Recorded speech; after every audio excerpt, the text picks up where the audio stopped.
that proxy data that I just showed you pairs really nice with some evidence that was measured and tested and modeled by a mathematician and geophysicist, Milinkovic.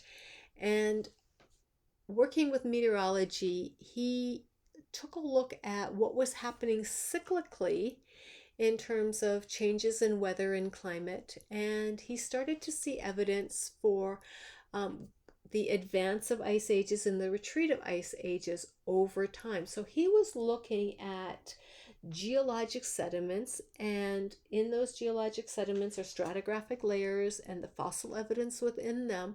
He started to measure out the timing that this occurred in. And back in the 1920s, as he was working through this math, and then as the geophysicist looking at the recognition of what was happening astronomically, he starts to note that there are changes in the Earth's tilt, something that we call ubiquity.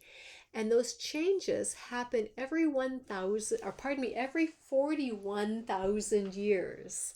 The Earth changes its tilt from being much more tilted, greater than 23.5 degrees, which is what our tilt is now, if you recall, to then less than 23.5 degrees. So it goes back and forth across a range every 41,000 years.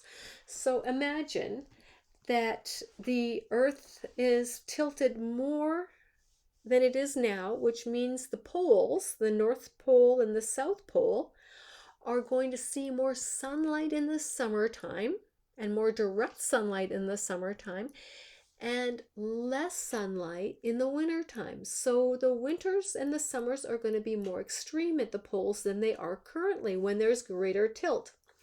When the tilt is more shallow, there's going to be less variability at the poles. All right, take that same change in tilt and consider the equatorial area. When the tilt is greater, we're going to get a wider range around the intertropical convergence zone. So we're not going to have the sun moving to 23.5 degrees north latitude and 23.5 degrees south latitude. The sun may move to 30 degrees latitude in the summertime and in the northern hemisphere, and 30 degrees latitude in the summertime in the southern hemisphere. So we're getting a broader arc over the equatorial region, which is going to decrease intensity over a smaller area because the area has expanded. So we're getting things like that happening with the Earth's tilt. So that's going to make big changes across our planet. The change in orbit that he measured, which is eccentricity, happens every 100,000 years. And the Earth changes its shape from being elliptical to round. So when the Earth's orbit is round, every day of the year, the Earth is getting the same amount of sunlight volume. When the Earth is in an elliptical shape, some days of the year, the Earth is going to get more sunlight, and some days of the year, the Earth is going to get less sunlight or less solar energy. So there's going to be more variability when you have an elliptical orbit. And right now we have a more elliptical orbit. So that will change how much snow melts or how much snow is retained when the Earth's orbit is changed. And snow retention is going to be influential on reflective conditions. So think how much albedo a pole is going to have. If you're going to have less reflection because of tilt and because of the change in orbit, then you're going to have a warmer planet. If you've got a more intense sunlight condition at the poles, there's going to be less snow. Less snow means less reflection. Less reflection means more heat retained, right? So you've got things like that. The last thing that was recognized is something called precession, and that's the timing of the equinoxes, when and where in the orbit the Earth's equinoxes occur. And there's a little fluctuation here. It's not as regular as the ubiquity and the eccentricity.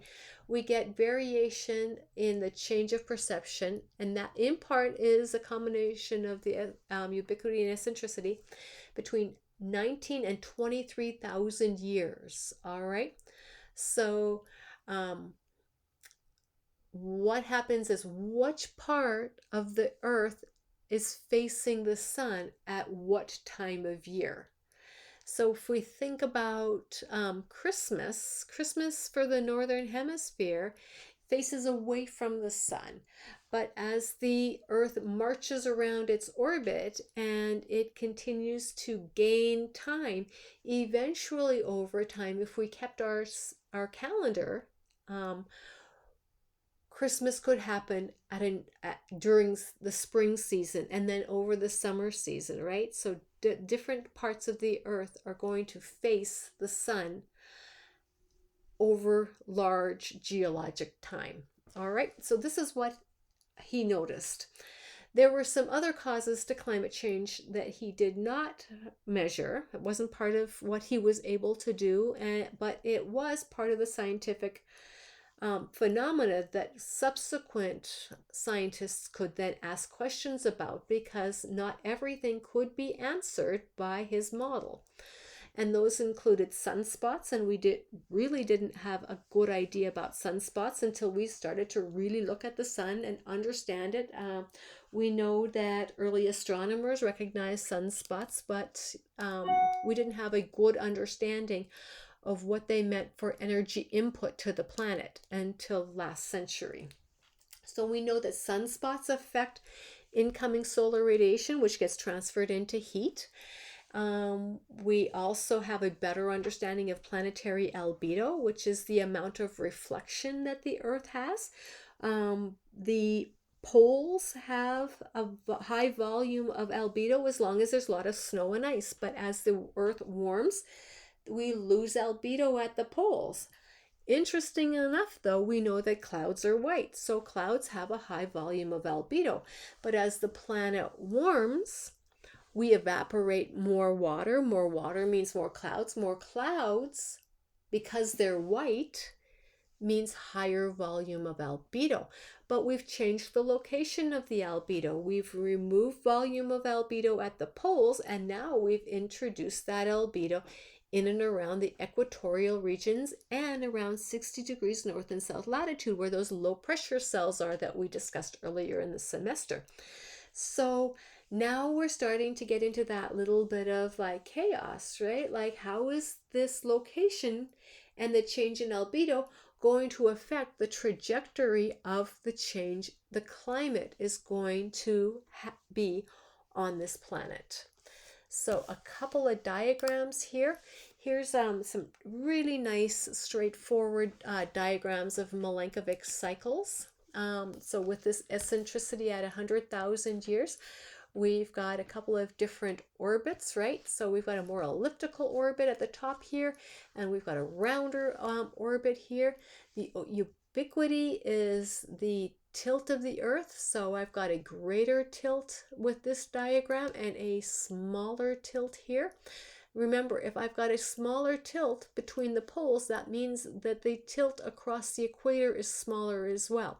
So here, that means that we're going to get much more intense sunlight over 12 months at the equator, as opposed to here, I've got a greater volume of space that experiences sunlight at the poles, but the tilt at the equator is going to be broader. So over 12 months, I'm going to get a greater band of sunlight change on the north and south side of the equator as well. So less intense overall sunlight.